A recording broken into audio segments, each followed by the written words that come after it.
بسم الله الرحمن الرحيم. اللهم صل وسلم وبارك على سيدنا محمد. هنعمل النهارده البرجر بدون فول صويا وبدون برول. هنعمله باللحمه بس. آه، هنعمله بطريقه سهله جدا وبسيطه، يعني علشان متقفيش كتير في المطبخ. يلا بينا نبدا الفيديو. اول حاجه معانا كيلو لحمه. هنضيف معايا بصلايه كبيره مبشوره.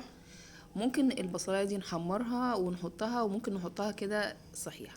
معلقه صغيره ملح، معلقه نص معلقه بابريكا، نص معلقه قرفه، نص معلقه كزبره ناشفه، نص معلقه صغيره فلفل اسمر.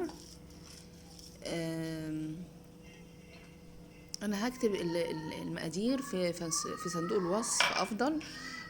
وبضايه وشويه كاتشب كده من معلقتين لثلاثة. وطبعا هنقلبهم كده، وبعد كده هنعجنهم عجن كويس جدا كأننا بنعجن عجين. يعني هنعجنهم كده، يعني مش اقل من ربع ساعة عجن لغاية ما يبقى معانا زي العجينة. انا طبعا هعجنهم وارجع لكم تاني بعد ما عجناهم بالشكل دوت. هبدأ بقى اشكله. هي اسهل طريقة بتجيب معايا نتيجة هو الكيس ده. يعني لما بحطهم في غطا البرطمان ما بيجيبش معايا نتيجة كويسة زي الكيس بيديني كده الحجم المظبوط اللي انا عايزاه.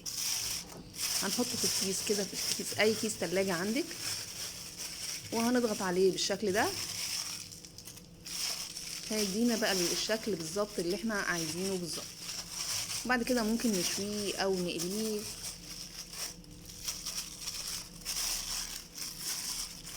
زي ما نحب. طبعا ممكن نحطه في التلاجة لمدة ربع ساعة قبل ما نسويه، علشان خاطر انا المفروض ان احنا قبل ما نسويه نحطه في التلاجة لمدة ربع ساعة طبعا، علشان خاطر نخرج منه المادة الجيلاتينية اللي هتخليه يتماسك معانا.